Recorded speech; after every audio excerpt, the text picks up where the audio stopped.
Sejam bem-vindos ao Ensaio Geral da Renascença. Estamos hoje ao vivo no Teatro Nacional Dona Maria II em Lisboa, no espaço da Livraria do Teatro. Vamos conversar sobre como o teatro é um reflexo do nosso tempo.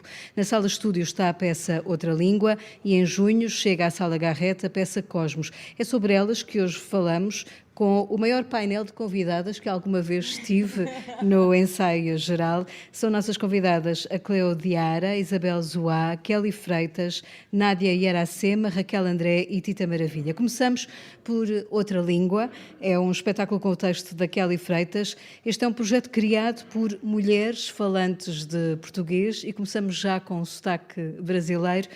Kelly, pergunto, estas mulheres são de geografias diferentes.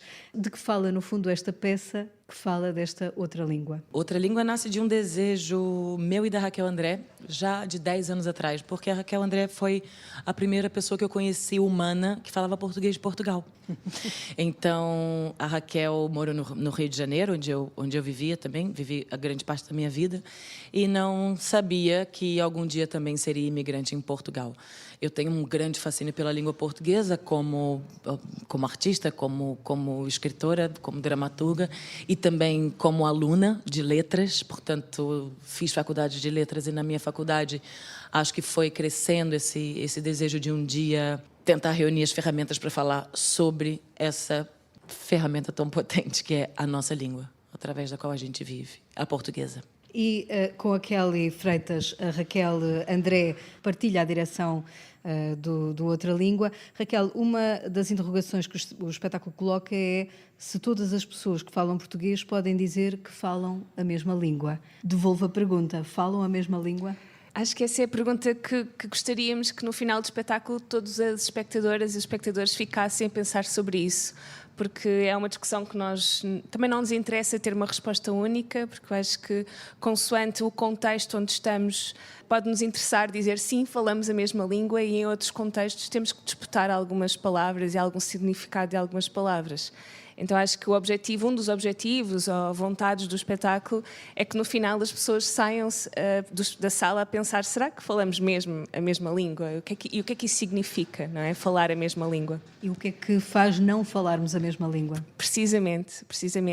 Também gostaríamos que as pessoas saíssem da sala a pensar no significado de algumas palavras, que é urgente tomarmos consciência da forma como a usamos e algumas que não deveríamos usar mais. Com a Kelly Freitas, a Raquel André, está também a Tita Maravilha neste palco do Outra Língua. Esta é uma peça performance-conferência. O que é isto de ser uma performance-conferência? De que forma é que, no fundo, vão falar desta língua? Eu entendo que a performance-conferência foi a primeira linguagem porta para a gente pensar e repensar o nosso formato, assim. Porque eu acho que a gente está repensando, primeiro, os nossos lugares enquanto artistas, enquanto pensadoras. Como é que isso vai ser reinterpretado no fluxo da história? Quem fala, por que fala? E, ao mesmo tempo, a performance-conferência como...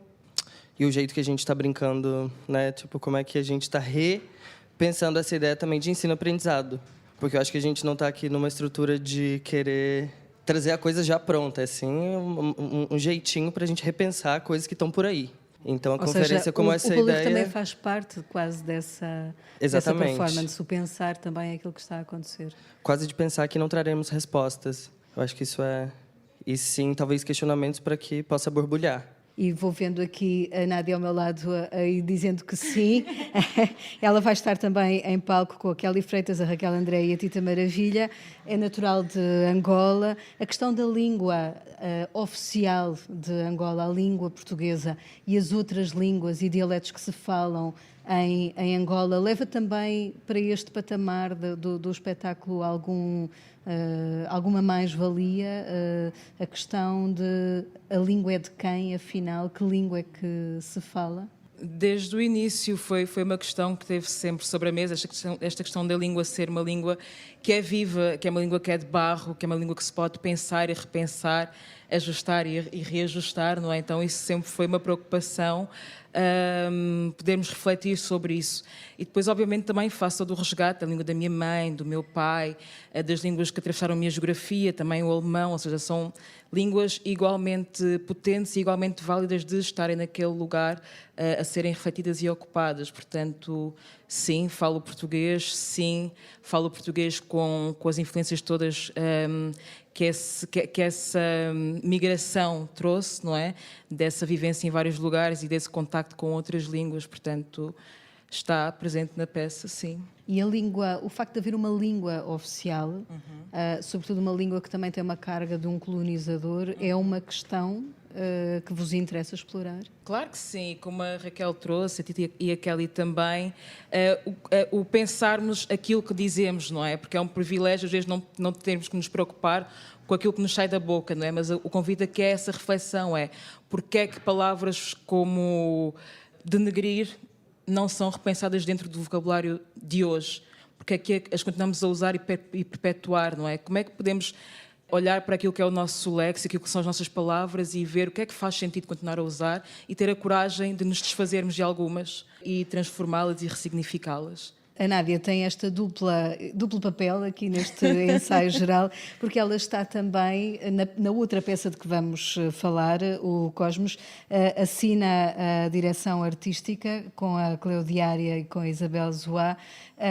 Esta outra peça é uma peça que faz parte, digamos, de uma trilogia. Do que é que fala este Cosmos nesta segunda paragem depois do Aurora Negra? De que é que fala este Cosmos? A nossa Aurora, que surgiu já há algum tempo atrás e que estreou também aqui no Nacional, em que nessa primeira fase da trilogia queríamos resgatar aquilo que eram as nossas biografias, aquilo que era a nossa vivência enquanto entre lugares, não é? Neste caso de Cabo Verde, Angola e Portugal também. E era uma coisa muito mais íntima e muito mais próxima. E o desafio que nos propusemos com esta segunda parte da trilogia, com o Cosmos, era começar a ficcionar e a criar narrativas que trouxessem o pensamento afrofuturista, o afromundano, também expandir a nossa equipe, que já não somos só 3, não é? Também houve sempre este desejo de alargar a rede, de nos contaminarmos, de partilhar esta prosperidade. Este Cosmos será uma viagem interplanetária que atravessa realidades, que atravessa tempos. Falamos... Que pensa a origem do mundo? Sim, a origem do mundo numa visão afrocentrada. Cleo, quero perguntar, porque este espetáculo mistura a mitologia africana com os mitos europeus, de que forma é que vocês, no fundo, fazem estes cruzamentos em palco na peça? Fazemos esse cruzamento através do olhar do presente. Para nos vermos no futuro, temos que nos perceber no presente, porque uma das coisas que percebemos é que as obras futuristas nunca contemplavam corpos negros. É como se as pessoas negras não pudessem ver-se no futuro. Vamos passar por muitas mitologias, mas é através do questionamento, do sonho, de um acordar, de uma viagem. Eu acho que isto que a Naná disse que é importante para nós é como é que será feita esta viagem para o futuro e como é que nós existimos no presente e o que é que podemos resgatar no passado. E vou deixar aqui a Mana Isa, que ela depois vai explicar um bocado de um conceito que é bastante importante neste espetáculo, que é o tempo espiralar. E a Manaísa Isabel Zoá vai-nos explicar precisamente como é que esta peça reflete o presente, reflete este tempo que estamos a viver. Nós temos como base de conceito o tempo espiralar na cosmologia africana, numa perspectiva africana, afrocentrada, onde resgatamos não só mitologias, mas também resgatamos também filosofias que foram trazidas e patenteadas na Europa como sendo de origem grega, sendo que muitos filósofos gregos foram beber e nutrir-se em Kemet sobre essas filosofias e essas filosofias são conhecidas no mundo ocidental como sendo de origem grega e romana. O tempo espiralar é um conceito onde o passado, presente e futuro, e ele está muito inserido nas religiões de matriz africana, onde o passado, presente e futuro coabitam no mesmo espaço e tempo, onde a ligação dos mundos, a ligação de saberes, a retroalimentação é feita não num tempo cronológico ocidental, mas onde é um tempo espiralar, não circular, é espiralar, onde coabitam todas essas realidades, o mundo dos vivos, o mundo dos mortos, e nós trazemos esse conceito como base da nossa performance no Cosmos, para conseguirmos ir ao passado, resgatar elementos positivos que nos alimentam para este presente e que nos projetam para um futuro mais brilhante e expansivo. E não deixam de pensar o tempo presente. Na peça Outra Língua, Kelly quer perceber de que forma é que também pensam este presente. Ainda há dias ouvia uma ucraniana que vive no leste da Ucrânia e que quase que pedia desculpas por falar a língua russa, porque era a sua língua naquela zona do país, não falar a língua ucraniana, falar uma língua que agora de um país que a está a invadir. Eu pergunto se a questão da língua no tempo presente se coloca muito nesta questão da identidade, da nacionalidade, esta fronteira entre identidade e nacionalidade. Acho que essa fronteira existe no mundo como ele se organiza. Ao mesmo tempo, nós como artistas queremos justamente problematizar esse tipo de questão. Por exemplo, eu sou obviamente brasileira, como todo mundo que está ouvindo não precisa nem ver minha cara para saber. Aliás, se visse a sua cara, se calhar não suspeitava que era brasileira. Então, uma das coisas, nós tivemos uma coisa muito preciosa no nosso processo, assim, na minha opinião, que foi o apoio de duas professoras minhas da faculdade, uma que é especialista em estruturas lexicais da língua portuguesa e outra especialista em sociolinguística. E a Liana, que é sociolinguista, numa das aulas que ela nos deu, disse uma coisa que para mim ficou muito forte para a construção do espetáculo, que é... A gente estava atrasada para a aula dela, eu mandei uma mensagem dizendo assim: desculpa, professora, vamos atrasar 15 minutos, estamos saindo a correr. Depois, passado algumas horas, quando chegamos na aula no Zoom, ela disse: a Kelly é brasileira. E me mandou uma mensagem. Estou contando a história rapidamente, tá, gente? Aí não está com tanta emoção. A Kelly, os brasileiros, em hipótese alguma, dizem a correr. Mas a Kelly é brasileira. E ela disse a correr. Por que a Kelly disse a correr? Porque a língua, embora seja brasileira, a língua é sobre onde a gente está, não é só sobre de onde a gente vem. E acho que isso assim me impactou muito, porque foi uma forma muito concisa de dizer o que eu sinto diariamente. A língua é sobre onde eu estou. Eu tenho um sotaque super contaminado pela minha convivência com os meus amigos e e as minhas amigas e as minhas pessoas todas portuguesas. Não convivo muito com pessoas brasileiras aqui em Portugal. Sei que meu sotaque mudou e a língua é isso. Quero também perceber, no caso Nádia Iracema, vocês estão a construir uma trilogia. Têm a noção de, a seguir a este Cosmos, para onde é que vão? Será que dizemos? Será que não dizemos? Temos um título, portanto, caras ouvintes, o título será Utopia. Uma revelação em primeira mão. E fica o convite, que também será aqui, imagina agora, no Teatro Nacional, esperemos. Já conseguem trilhar esse caminho até à utopia? Já começaram a pensar de que é que vão encher essa peça? Já começamos a pensar, mas também temos a noção de que as nossas mãos neste momento estão no presente.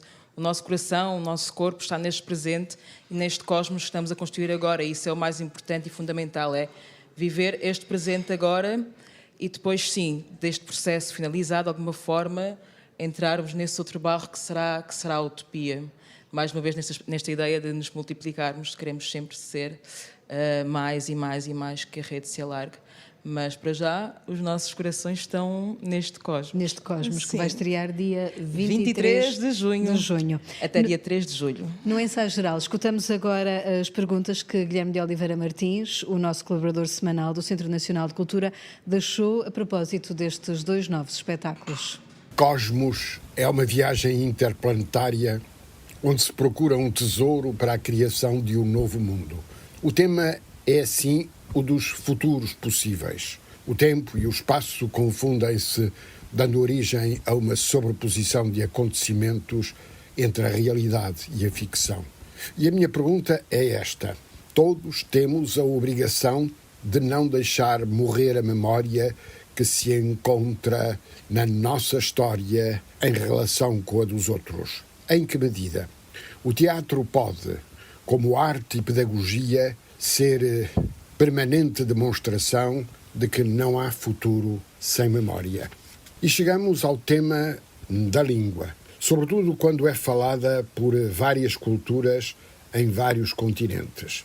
É verdade que todas as pessoas que falam português não podem dizer que falam a mesma língua. Outra língua é um projeto criado por mulheres de Angola, Brasil e Portugal. Poderemos compreender que uma língua de várias culturas se torna um meio de comunicação que abre espaço à liberdade, à autonomia, ao respeito e à diversidade. Uma língua é sempre de várias culturas e o grande desafio é podermos entender como seres diferentes, tendo experiências diferentes, aquilo que é o destino comum. As literaturas da nova língua têm-no demonstrado inequivocamente. Isabel Zoá. Primeiramente, obrigada pela pergunta. Para responder a esta pergunta, eu tenho que ir à minha infância, muito rapidamente. Nascida em Lisboa, em 87, as memórias que eu tinha e que me eram apresentadas sobre o continente africano nunca foram, pelo menos fora do meu seio familiar, nunca foram as mais positivas. O que eu via na televisão, na época do Natal, as campanhas, as imagens das guerras. E então foram memórias muito violentas sobre o continente que viu nascer os meus pais. E foi necessário, fora do seio familiar, também procurar na literatura, em outros países como o Brasil, que também vivi e vivo ainda, esse entre lugar. Também foi necessário, através dos Estados Unidos, através da literatura, de filmes, de séries e de outras ferramentas, entender que faltava outras perspectivas desse continente. E através do Cosmos e de outros objetos artísticos que tenho me envolvido, consegui resgatar outras perspectivas de memórias positivas que me fazem construir o meu presente e consequentemente, o meu futuro. Então, acredito que sim, sem memória não há futuro e é importante procurarmos outras memórias que não sejam as ditas oficiais para que não haja uma destruição da autoestima e da história de outros corpos. Só queria também aqui complementar com essa questão da memória, que nós questionamos muito. Existe uma memória coletiva, que muitas vezes somos impostas, e existe a nossa memória individual, que é aquela que vamos construindo consoante a nossa vida. Para nós, há um caminho que se cruza entre a memória coletiva de sermos corpos negros aqui em Portugal e a nossa memória individual daquilo que nós passamos. Há também a questão da memória que muitas culturas africanas passam através da língua, das histórias, da oralidade. E isto tem mantido vivo a nossa memória, que muitas vezes tentam apagar. Mas nós sabemos o caminho de casa. Raquel. As narrativas não são únicas, não é? Há sempre essa rasteira da narrativa ser única, da história ser única. Ela não é, ela é múltipla, complexa e deve ser observada nessas várias lentes e perspectivas. Ser plural. Sempre. Raquel André. Bom, ouvindo aqui estas maravilhosas e queridas dos Cosmos e pensando no comentário que acabámos de ouvir, porque acho que mais do que uma pergunta é um comentário, para nós, lógico que é importante elogiarmos esta ferramenta que usamos para pensar, para dar uma entrevista, para estudarmos, para recorrermos... Para fazer rádio. Isso tudo, mas também é urgente e o nosso trabalho é também sobre isso, pensarmos que esta língua portuguesa, quantas outras línguas esta língua pisou, esta língua eliminou, esta língua matou, não é? Então... esse elogio está mais do que presente. Há muitos elogios feitos ao longo da história e nessa memória coletiva que é sempre elogiada a língua portuguesa. Para nós é muito importante pensarmos o que é que a língua portuguesa faz ainda hoje, não é? E reconhecermos essa história da língua portuguesa. E no caso da língua como ela está hoje em dia, há ameaças à língua portuguesa? Ou seja, vemos que os portugueses não leem, vemos a forma como se escreve nas redes sociais. Há uma ameaça a esse património comum que nos une aqui todas, que é a língua portuguesa? Temos mais meia hora de programa. A língua portuguesa está na boca do mundo, né? Está aqui connosco a falarmos, está em todos os lados, está onde nós escrevemos. Pensar que ela está ameaçada, para mim, é assustador, porque somos 270 milhões de pessoas a falar a língua portuguesa. Ela não está ameaçada. Ela existe em todas as suas variantes. Acho que também temos que voltar a pensar, e o espetáculo também fala sobre isso, o que é o bom português, falar bom português, o errado, não é? Bom, começo por mim, que sou disléxica, que troco todas as palavras e não me considero uma má falante de português, porque, enfim, é a língua que eu uso para fazer tudo na minha vida.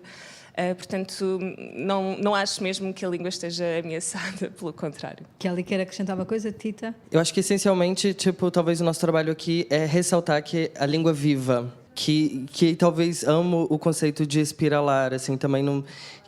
essa coisa do eterno movimento. Então, dando pequenos spoilers também, de pensar que o que está anunciado aqui é que preconceito linguístico existe. E de pensar quem fala, por que fala, e essa língua como instrumento, muitas vezes, instrumento do Estado. Então, por exemplo, essa ideia da como se fala na internet, como é importante pensar isso. A norma é a norma, a língua é a língua. A língua está na boca do povo. O importante é que a comunicação, e é isso, interesses específicos de grupos específicos. E aí talvez a língua portuguesa esteja também sempre em transformação, mas também como uma eterna disputa. Como uma espécie de barro, como falava aqui a Nádia, será isso, Kelly, uma espécie de barro que se vai moldando, a língua também vai sofrendo essas adaptações ao nosso dia-a-dia enquanto matéria viva? Acho que a imagem da Naná é perfeita. A língua de barro. A língua tem que ser de barro. Se a língua for de cimento, não tem graça nenhuma. Se a língua for de concreto, não vai ter graça nenhuma. Concreto Se a língua for uma parede, aí está não me uma das interessa. diferenças. Exato. E eu acho que essa defesa, para nós, como mulheres artistas falantes de português, com diferentes histórias e de diferentes geografias, falamos ou não a mesma língua? Venha conferir do dia 26 de junho até o dia 12 de coisa, aqui no Teatro Dona Maria. E aqui fica, eu acho que podemos 26 terminar. de maio a 12 de junho, sabe? Não é confusão. É assim terminamos o ensaio geral com este convite para estarem a ver outra língua. Vamos recapitular, portanto, já desde esta quinta-feira até dia 12 de julho, de quarta a sábado às 7h30, domingo às 4h30 da tarde, depois dia 23 de junho e até 3 de julho, de quarta a sábado às 7 da tarde, domingo às 4 da tarde, na Sala Garrett Cosmos. Fica o convite. Agradeço ao maior painel de sempre de convidadas do Ensaio Geral terem estado aqui ao vivo no Teatro Nacional Dona Maria II. Mulheres maravilhosas a criarem peças maravilhosas. Muito obrigada a todas. Obrigada. Obrigada.